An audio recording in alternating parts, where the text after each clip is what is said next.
Happy Halloween, everyone! I'm Sophis. Today, I'm bringing you a build for the new and improved Dark Culture. This was made on the Gargoyle beta, so some things may change until the patch officially releases with Thrones of Blood. This build is for the Cult of Tyranny, one of the two new subcultures. Next week, I'll go over one for Cult of Death. What stands out on the Tyranny subculture is the passive that all your units get, giving them a form of lifesteal and a means to inflict status vulnerability. This means that any strategy which relies on debuffs will benefit from this being the chosen culture. For that reason, I am going for a Havoc caster build. The idea is our magic units will serve the dual role of the buffers and damage dealers. A synergy you will have from turn 1 will be between Warlocks and the Pursuers. With the update, Pursuers became a natural opener for your debuff combo, as they can apply status vulnerability so that you can afterwards hit them with your Warlocks for a greater chance of applying debuffs. There's no particular ratio for this, but I like to keep at least one Pursuer in my armies so that they can debuff priority targets and make the caster's job easier. Before we get to tomes, I'd like to go over the ruler and hero setup. I have chosen an Eldritch Sovereign for a leader since their toolkit works very well with a debuff-centered strategy, and as I have gone over in a short before, Eldritch Sovereigns and the Warlock class work together very well.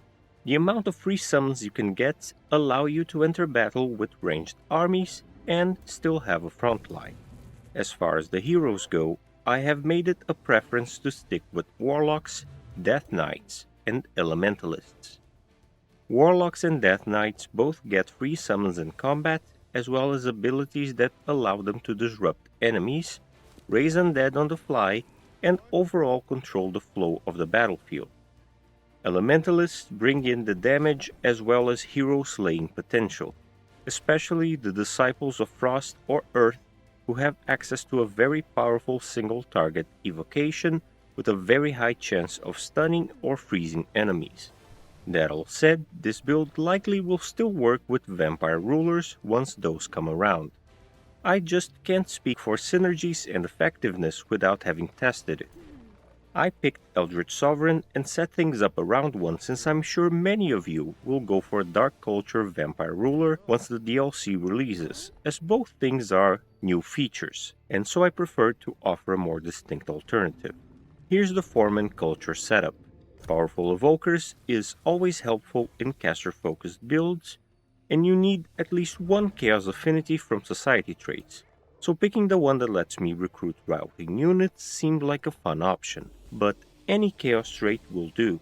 Arcane Focus is a logical pick for form traits, and Chariot mounts were picked mostly so that I wouldn't have to be concerned with units losing damage potential as their health lowered.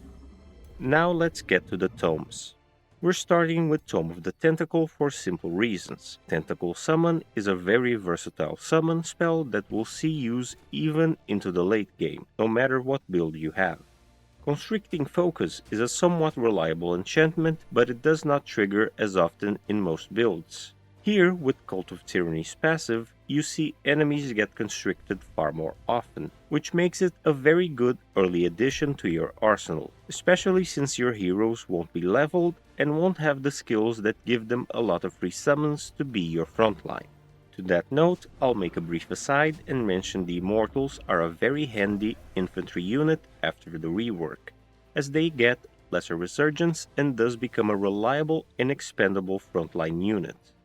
Next, we have Necromancy. Usually, Necromancy feels like an all-or-nothing investment given the synergies that come up across several tomes. But here we just want the benefit of the decaying debuff for our mage's attacks. What we also get as a side benefit is that this unlocks Harvesting Souls, which means we have another source of thralls for the Eldritch Sovereign. At Tier 2, Scrying for guided projectiles, and then Mayhem for Mark of Misfortune. Tier 3, we pick Amplification for Frenzying Focus and Astral Blood.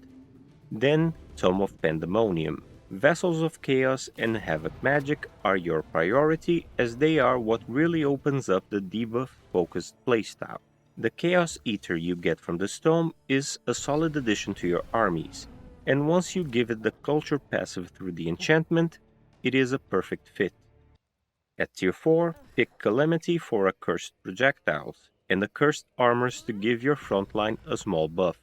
Ghostfire, alongside Necrotic Projectiles, gives you 3 separate types of damage over time effects, for a total of 32 dot damage at maximum stacks, as well as enabling you to still freeze targets even if they have burning inflicted on them. Then pick Chaos Channeling for Infernal Focus. The extra damage and morale bonus serve as a decent buff to wrap up the mage focused build. Lastly, you can go for Tome of the Chaos Lord. Since your ruler is a powerful Eldritch Sovereign, being able to summon them on demand during any combat is very handy. The only downside is they won't have the additional summons that come alongside them. So this is the build, a Havoc magic focused faction taking advantage of how much easier it is to apply debuffs with Cult of Tyranny and shutting down your enemies with magic as you tear them apart. That's all I have for you today. I hope you have fun, I hope you're having a nice day, and see you in the next one.